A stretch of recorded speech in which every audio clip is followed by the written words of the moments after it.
I was in a certain meeting and a discussion with doctors, and they were discussing about this patient, a 24-year-old girl who passed on, who had leukemia. And then when they traced back, they realized the mother was exposed, because the mother was working in big farms, she was exposed to pesticides. So that question of asking myself, do we have to have pesticides in our farms?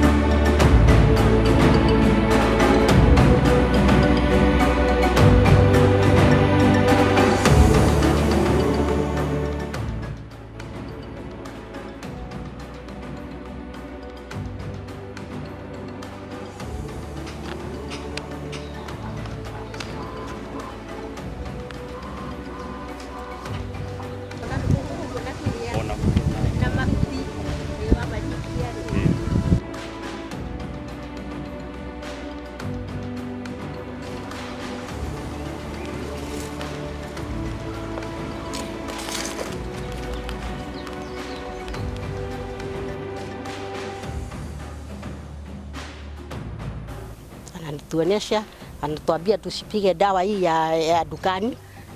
Ukipata majani yote unafunika, unaweka maji, unamwagilia maji, inakuwa ni mzuri. Na mbolea tufanye hii ya kulinda. Tuchukue majani, tuchukue nini, turudi tufunike juu. Hiyo ndio mbolea ya kutosha na ndio mbolea mzuri. I was in a certain meeting and a discussion with doctors. And they were discussing about this patient, a 24-year-old girl who passed on, who had leukemia. And then when they traced back, they realized this could have been exposed. The mother was exposed, because the mother was working in big farms. She was exposed to pesticides. So that question of asking myself, do we have to have pesticides in our farms? So that's where the quest started. Organic farming is a system where no chemicals are used. The most important thing for us here is to make sure that we are building the soil, because the soil is the foundation for any agriculture. I also started becoming cautious of myself also, what am I eating? Then I said looking for knowledge and trying to find out how best can we grow our crops without synthetic pesticides. I went for training. I went to different farms to learn how to do it. I went there, I did a 1 week's training on how to do it, on how to grow my crops with organic fertilizers or organic pesticides, something that is not going to harm anybody or alter your body or destroy your body. You have to practice what we call closed loop system. You recycle all the resources that you have in your farm. After harvesting, the trash is not burned or it's not just thrown away. It's either they feed their livestock or they make compost using those trash. The compost is the most important thing that's helping farmers to build their soils.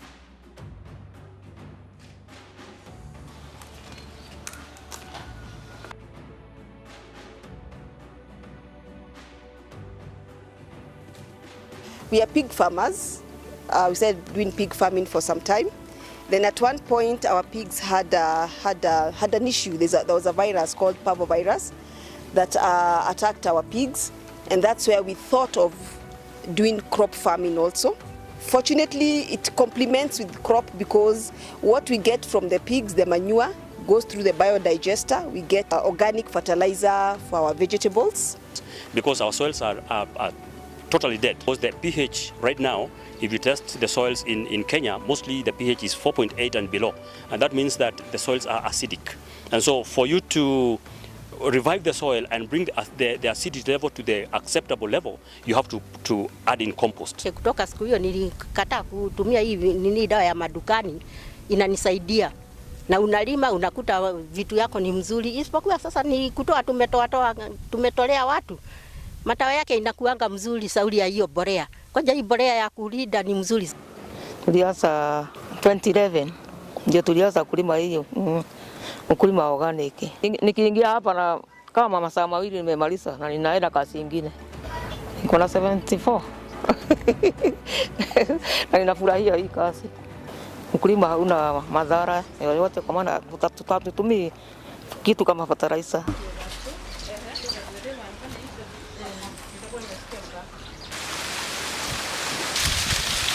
So before you start any organic farm, you have to think about your soil. That you have to start gathering materials from your farm. Of course, you don't import any materials from outside because you don't know whether those materials have chemicals or not.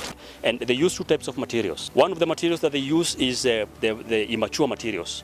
Immature materials are materials that have not put in seeds like these ones. So they are materials that have not flowered, and so they contain nitrogen. And the other kind of material that they use is mature materials. Mature materials is after harvesting. For example, you have harvested sorghum, and now the trash, this stalk here, is recycled, and they mix that with the immature materials, and also putting in some kitchen wastes. What they are throwing away, instead of just throwing it away, they put it in the compost in a systematic way. So they start with the mature materials, they put in immature materials, they put in kitchen waste, and then they repeat that system or that method until the pile that's up to my chest here. And so that compost will stay for about 3 months, and it will be ready for use. So you have to use cured compost. Cured compost is compost that is totally ready. It's ready to be used by the soil, and you feed in the soil, and then the soil feeds the crop, and not the other way around as in chemical system where farmers use chemicals that just feed the plant directly. If you do that, then you are killing the soil, because that's a chemical, and that's acidic in nature, and so you kill the microorganisms using chemicals and all that. But if you apply compost or farmyard manure that is fully cured, then you are reviving your soil, you are building your soil. We also use vermiliquid as a biofertilizer. We have worms, and the worms give us fertilizer, and they also give us the liquid. And that's what we spray to our crops.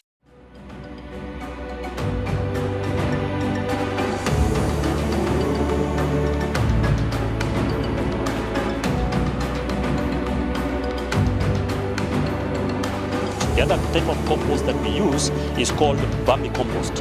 Vermicompost is gotten from worms, and there are special worms that are called red worms that are reared. You rear them so that they multiply and they feed on the materials that you produce, and you feed them with those materials. And then eventually, those materials become vermicompost. But at the same time, they also give you what you call vermiliquid, because that liquid comes from that same compost, because you have to supply some water in them, so that water or sweeps across that compost, and you harvest that liquid, the liquid that you use for top dressing in your farm. Vermiliquid is rich in nitrogen or any element that you want.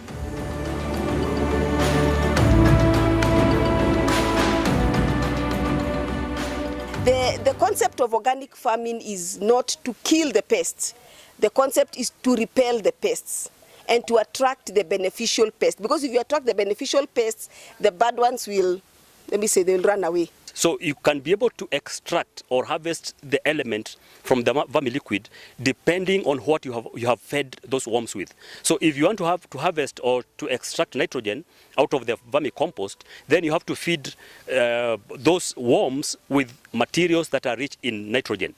So for example, we have what you call Tithonia diversifolia, is a plant that you can feed those worms with, and then you harvest nitrogen out of them.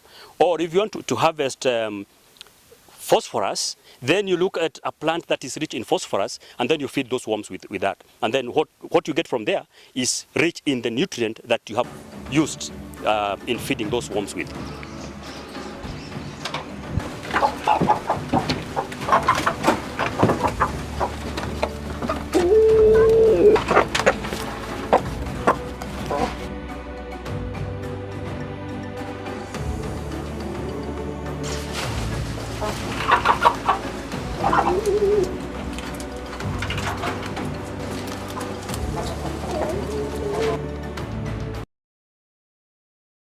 The other compost that we use is called farmyard manure, and farmyard manure is not so good if used as it is in its own form. That is, if it's used raw, that they must decompose it fully, it cures fully, but at the same time they can add more materials into it so that those materials, like carbonaceous materials, they can add them in the farmyard manure, and then that farmyard manure becomes better even for the soil. And so the farmyard manure from cows or from goats or from chicken can be managed well and becomes better even for the soil, for soil building. And so it is always important for farmers to understand that when they use raw manure in their soils, that is wrong. They are going to spoil or destroy their soil even faster than using chemicals.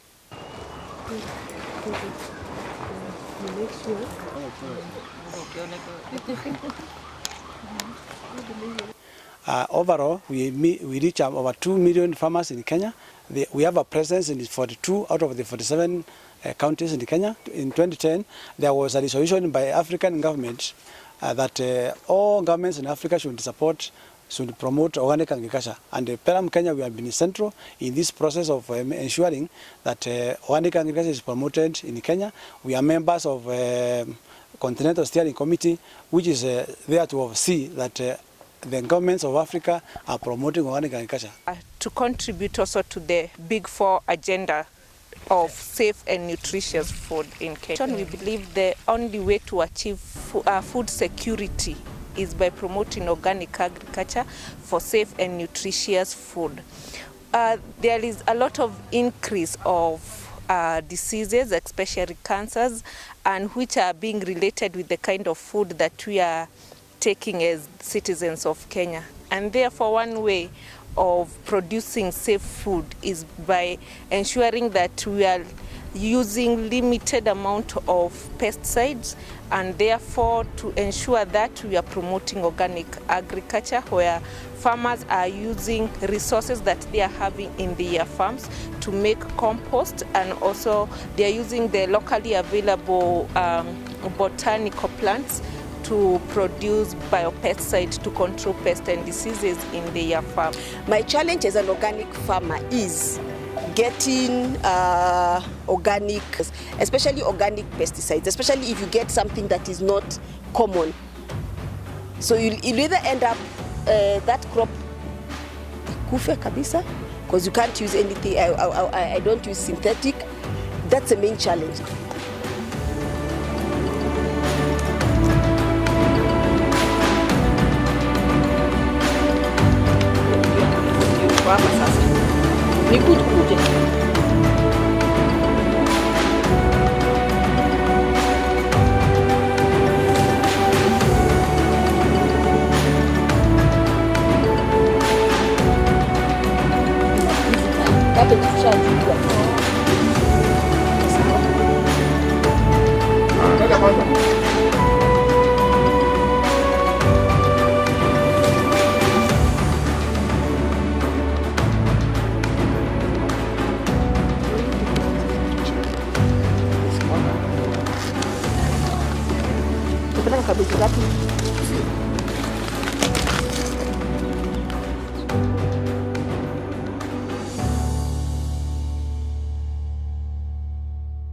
Lakini ile furaha yetu sana ni watoto kuwa hawana shida.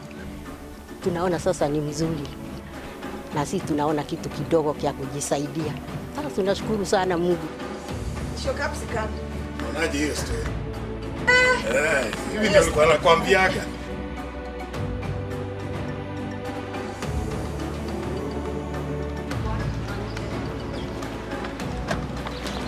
To the market.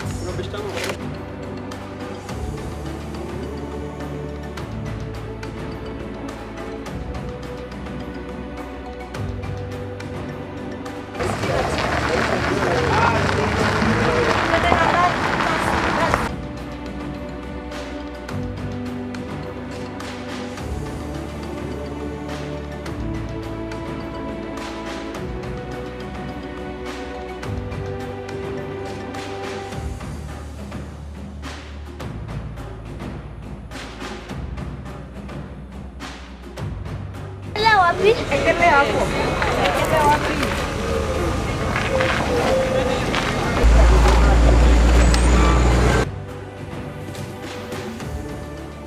Healthy food, and for the ones I supply to, they actually tell me there's a difference. Hata tukipeleka sokoni Wale wananunua hizi zetu, hawanunui hizi zingine za hizi loko. Wanapenda hii ya organic. Hata sisi tunasaidiana. Mwingine amekuza kitu, unamnunulia. Ila uko naye, mwingine hana. Tunasaidiana kununuania, kila mtu ananunua. Tried 2017 to start a market. It did not pick. In 2018 we tried again. It did not pick.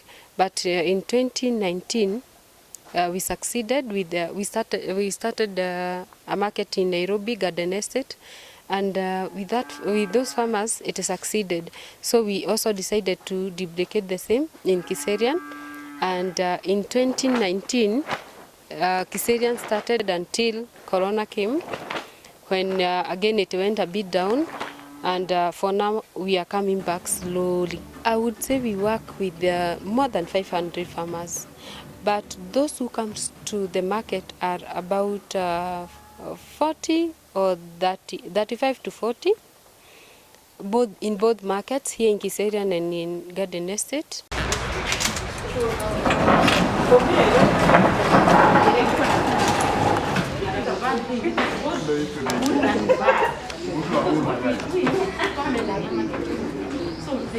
We started this group of farmers as a group of friends who are interested and who are doing organic farming for their own families. But after we had done it for about a year and a half, we realized that we had excess of what we were growing for our families. So we decided, why not come together and start a small market where our neighbors can access the excess that we have in our market. As a result of that, we have grown to a number of 90, but all the 90 people do not participate in the market because they were actually training just for their families. So the active members who are on and off are about 20 who meet in the market, who grow and bring their produce to the market. If it can happen that there is an issue with the crop that are bought from the market, we are able to trace the farmer. We are able to trace the produce from the farm. And also, we also get a lot of people coming to ask, where did you get these cucumbers from? I want to go to see the farm. So we are able to trace the food. We also have a system, we call it PGS, Participatory Guarantee System. We normally say that we work in groups. If this farmer is an organic farmer and he has decided to use something else that is not organic, you cannot go far. We will catch up with you because of the PGS. We will know that you are using other chemical or conventional inputs due to that interaction. Actually, organic produce is not expensive. It is the conventional food that is very cheap. Because if you compare organic food and practices, you realize that it takes a lot of labor. It's labor intensive versus the conventional where you use a knapsack with, herbicides, and it makes work very easy. But at the end of the day, when you ask yourself, what have I consumed? What you have saved from the organic food will eventually be put in the health insurance, because we know that herbicides and other pesticides and the like, most of them have side effects and long-term effects on your health. When you do organic, you actually take care of the environment, and that is a very key aspect for life. The demand for organic food is increasing. Farmers now are directly benefiting from the produce, because they are selling. They have a niche for themselves. They are selling organic products, organic crops, organic vegetables, and they are getting a lot of money from this. In fact, like this time of COVID-19, the uptake of organic food has increased because people think that this food is safe. It can, in terms of contributing to the food security issue, it is very clear that in peri-urban areas, the only kind of agriculture which can do very well is organic farming, because you can be able to produce a lot of food in a very small area. Especially mothers who are the nurturers and who are the key people when it comes to feeding their families to understand that there is a difference in the kind of food that we are eating today. Health is about nutrition, and nutrition is determined by how you eat, how you prepare your food, where you get your food, how clean the food is. We can create awareness about organic food, the safety of organic food, which is very safe and which is healthy. But we are also trying to promote encouraging farmers to recover raw seeds. You know, there are so many things which were there in the past, they got lost somehow they were replaced by exotic seed. But now what we are trying to do is encourage our members, and the members are doing this. They are moving out there to recover seeds, they propagate them, then they try to share them. So you can see a farmer having varieties of seeds like cowpeas. You can see them having like 10 varieties of cowpeas because they are trying to recover them from the raw seeds. Weekly, I do like 20 households. I do 20 households, and I'm planning to grow. As you can see, there's another greenhouse there where you've seen where we set our seedlings, where we prepare our seedlings, we prepare the seedlings. So what we've prepared there now, it's going to come here. And I want my customers to be consistent. So if you want to be consistent, then you have to have the continuation. And so I would want to, train more people to get into organic farming. I would want to feed one extra family at a time. I have 20. I want to 21, 22. I want those homes to eat organic food. Mwalimu wangu nitamwambia asante. Ameniokoa kwa madhara ya magonjwa.